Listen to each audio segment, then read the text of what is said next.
Eu sou o pastor Biratã de Souza, o homem que muito andou de bicicleta fazendo a obra de Deus no Nordeste do meu país. Vou contar a história de algumas viagens feitas de bicicleta. O galo canta na cumieira do paiol, anunciando ao sertão o nascer do sol. A natureza explode viva em alegria. Aceitei a Jesus, eu era bem jovem. Eu gostava de futebol. Deixei o jogo e ofereci a minha força para Deus. Na verdade, o melhor tempo para se pregar o Evangelho é quando se tem força. Eu não tinha ideia do que vinha pela frente.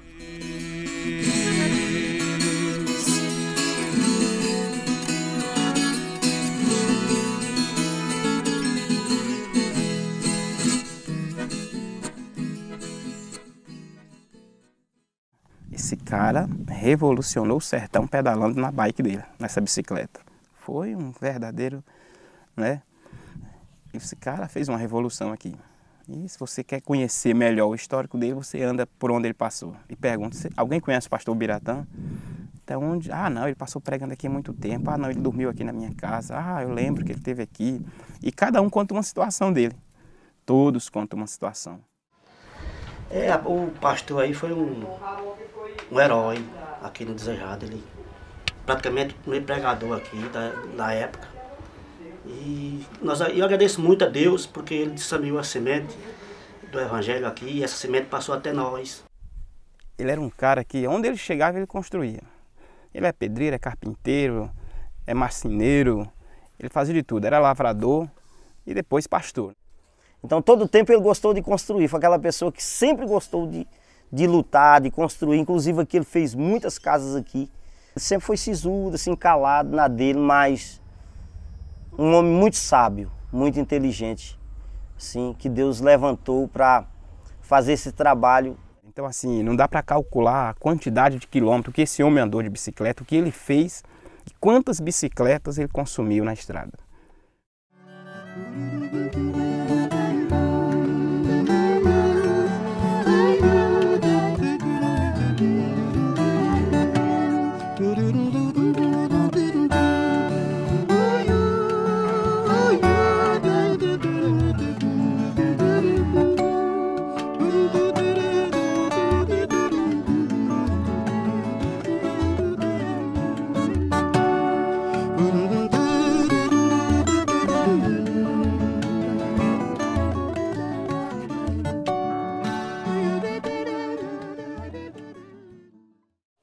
Trouxeram o pastor Biratã e nós se demos muito bem com ele, a família dele, a irmã Clarice, os filhos dele, tudo nossos amigos, faziam de conta que era irmão de meus filhos.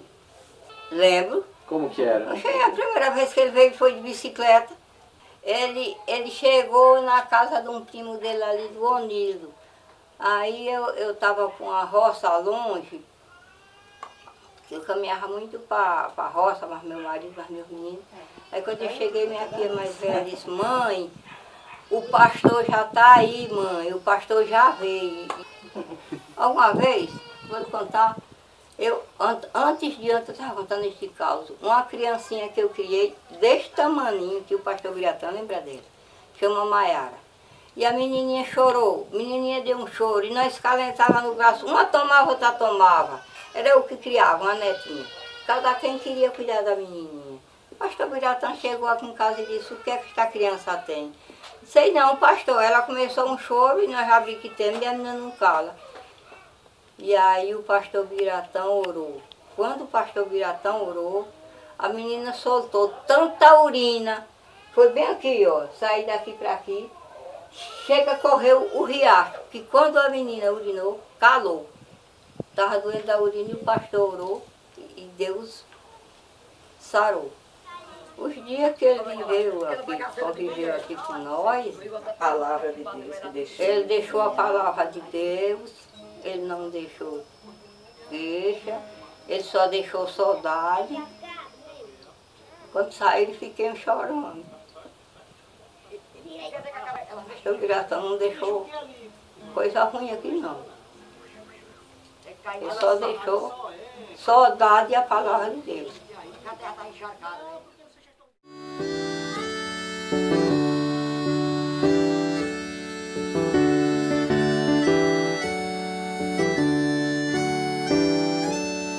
Como são lindos os pés que levam um amor.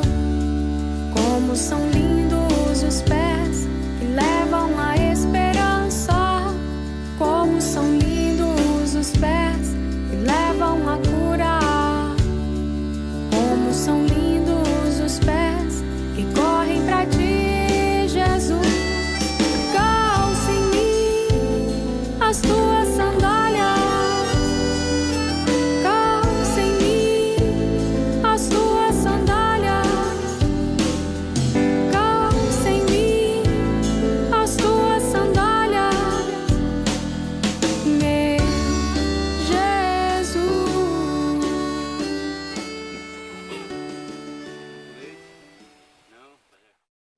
Foi nesse lugar que Jesus me apareceu. E aí eu não parei mais de pregar o Evangelho, dizer que Jesus é o Salvador das nossas vidas. E grandes coisas o Senhor tem feito por nós. Eu saí anunciando a palavra de Deus, estando de pé, e eu nem pensava que algum dia eu pudesse ser pastor. Não lembrava que eu podia ter a honra de ser um pastor. Mas eu sabia que Deus estava me enviando para pregar o Evangelho de uma forma maravilhosa. E eu era bem jovem, eu tinha 22 anos. E eu sentia muita força. Eu pedi a Deus que eu queria gastar minha força na obra dele. Eu vi o Espírito Santo atuou. Como que a glória de Deus desceu ali naquele lugar, naquele pé de manga, né? E aí eu vi uns gritavam para aqui, gritavam lá, glória a Deus, né? Aleluia. E o pastor Biratã ficou como quem estava fora de si naquela hora, né? E não falava línguas, mas a gente viu que ele sentiu o impacto do Espírito Santo. Aí eu vi que, como que Jesus aparecia, eu vi as mãos de Jesus, eu vi o demônio correndo, eu vi o sangue de Jesus. E aí eu faltou fogo. Aí não consegui mais tomar fogo, não. Eu digo, agora pegou. Eu comprei um chapéu, escrevi uma frase: ao Deus desconhecido, Atos 17, 23. Então aquela história de Paulo, eu baseei ali. Aí eu saí em todo o município de Riachão das Neves, evangelizando, e fiquei conhecido ali como crente. Quem estava por o crente já sabia, era eu. O Biratã, ele morava em Curimatá e ele fazia essa rota de Curimatá para Júlio Borges, que são 42 quilômetros. De Júlio Borges ao Bom Sossego, né, que é uma cidade, é um povoado da Bahia, que são 54 quilômetros, mais 54 quilômetros. Do Bom Sossego até Campina Dourada, que também é na Bahia, são mais 15 quilômetros. E de Campina Dourada até Avelino Lopes são 72 quilômetros. De Avelino Lopes a Curimatá são 46 quilômetros. Então esse percurso ele fazia, e tinha vezes que todo final de mês, né? Uma vez ao mês, às vezes de 2 em 2 meses, mas esse era o percurso. Então o Biratã, ele rodou esse Nordeste aqui, essa região sul do estado e o oeste da Bahia, ele conhece como ninguém. A viagem é muito longa e era difícil de se fazer porque era pedalando mesmo, né? Bicicleta. Eu fui só e a bicicleta estourou o pneu, porque quando fura fica fácil, mas quando estoura o pneu, aí fica difícil. Aí o que acontecia? A gente dava umas amarradinhas ali, fazia aquela oração, seguia a viagem. Então eu lembro que de uma vez nós trouxemos 12 pessoas para batizar, né? E muitas outras ficaram lá para batizar. E quantos batismos não ajudei o Biratã a fazer por aqui, né? Pessoas que se convertiam, pessoas que, através da vida dele, conheceram a Jesus. Aqui no Desejado também teve um milagre instantâneo. O pastor Salvador é testemunha que ele estava ministrando louvor ao pai dele, que eles são bom para cantar as músicas sertanejas. Mas tinha uma criança que começou, mandou lá, que eu não sei o que foi, e não parava mais. E chorando, aí eu mandei parar o louvor e chamei a criança. E oremos ali, e a criança também sarou e calou instantaneamente. Da outra vez que a gente foi lá, já estava a mãe, a avó, crente. O pai se converteu, os pequenos milagres, mas demonstrava o poder de Deus.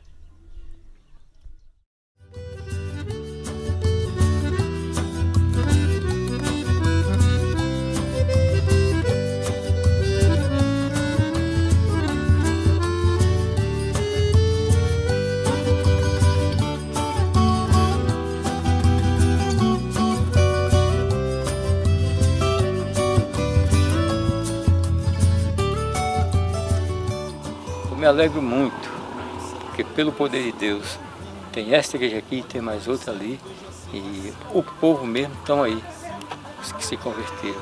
E aqui está a Igreja Cristã da Família, e eu me alegro porque está permanecendo, e a gente vê o entusiasmo dos irmãos, louvando ao Senhor e continuando.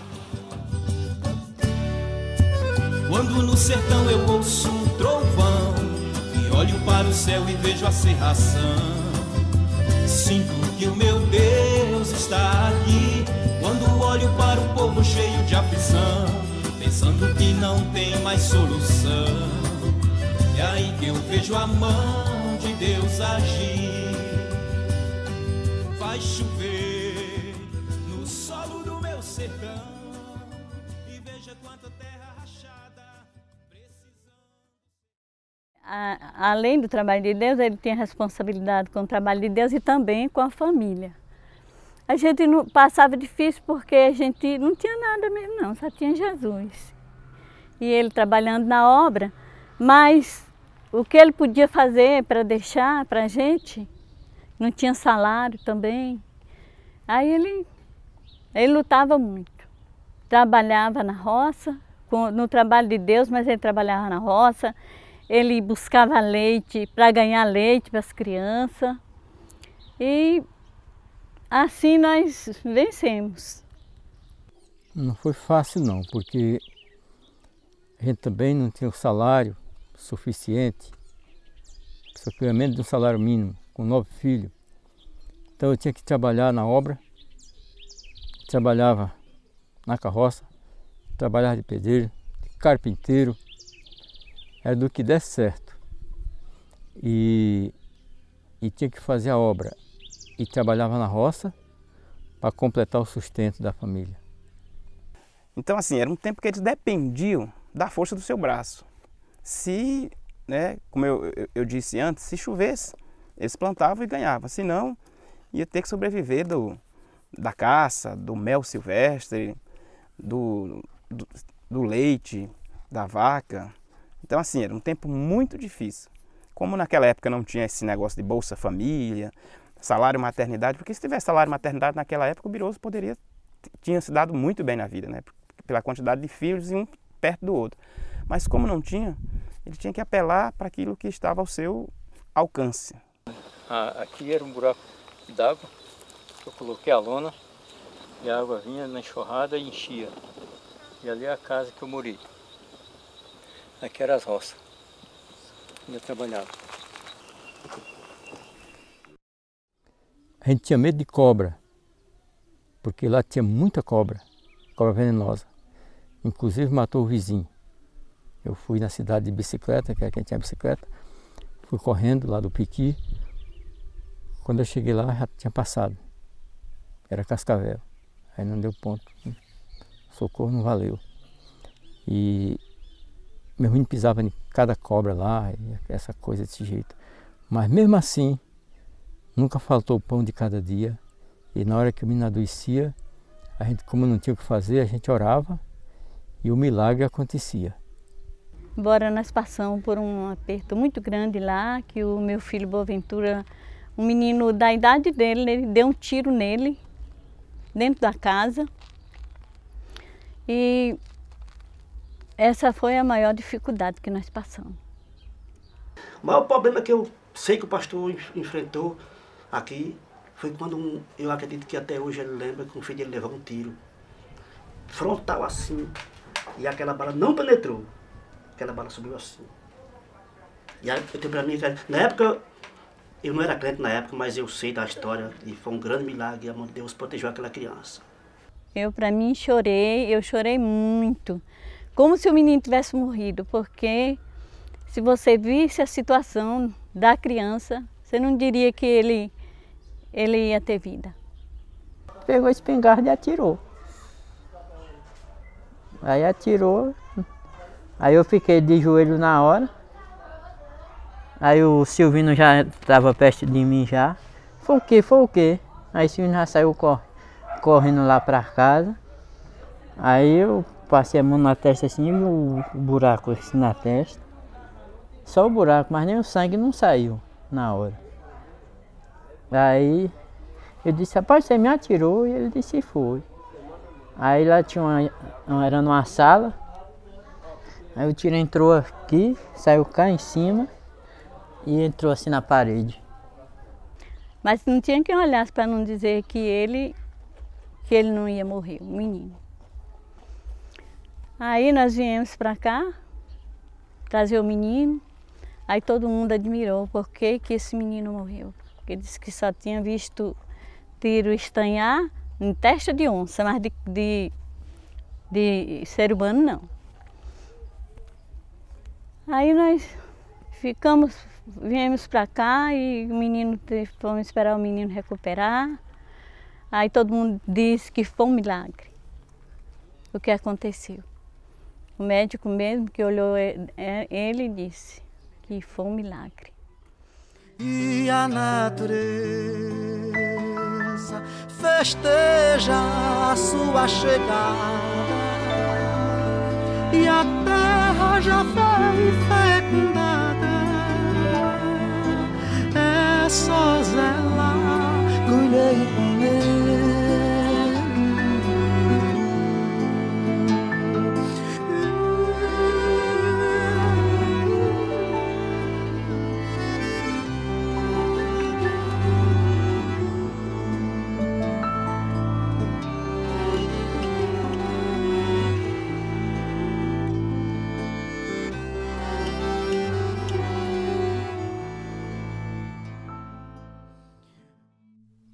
Eu já fui novo também.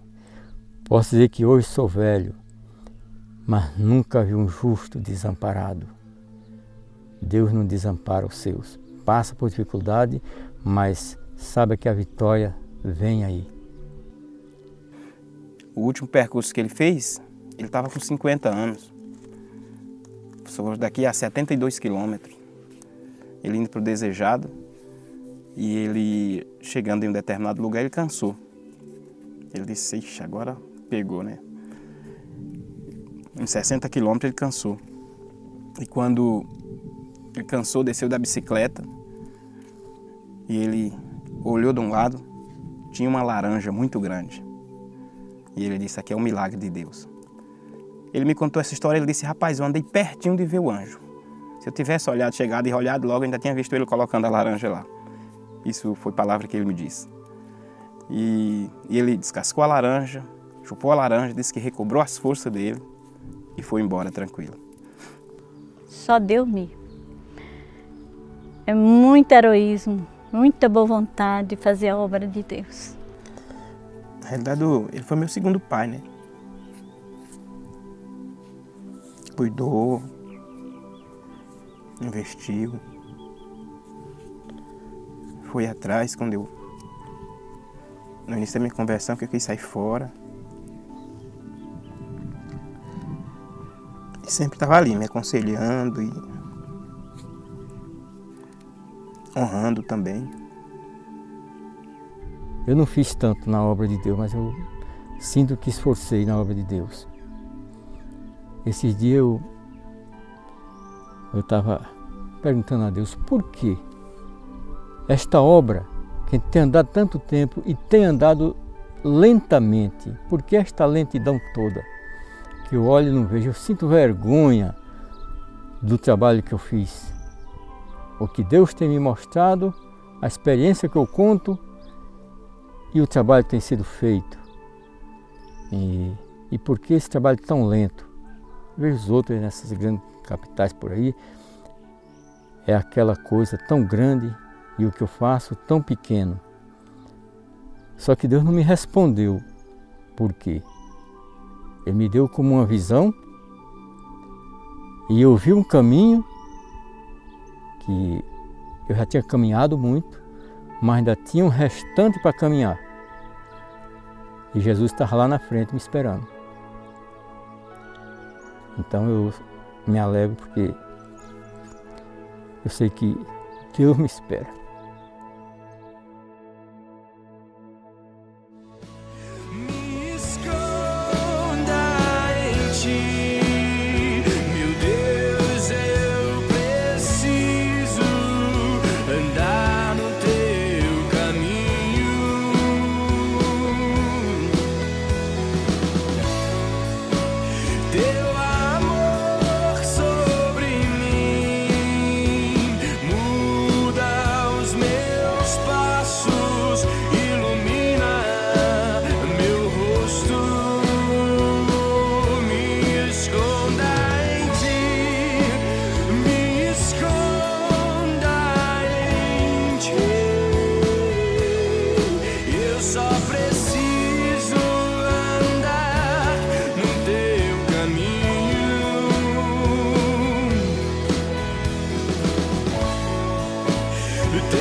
Ilumina meu rosto.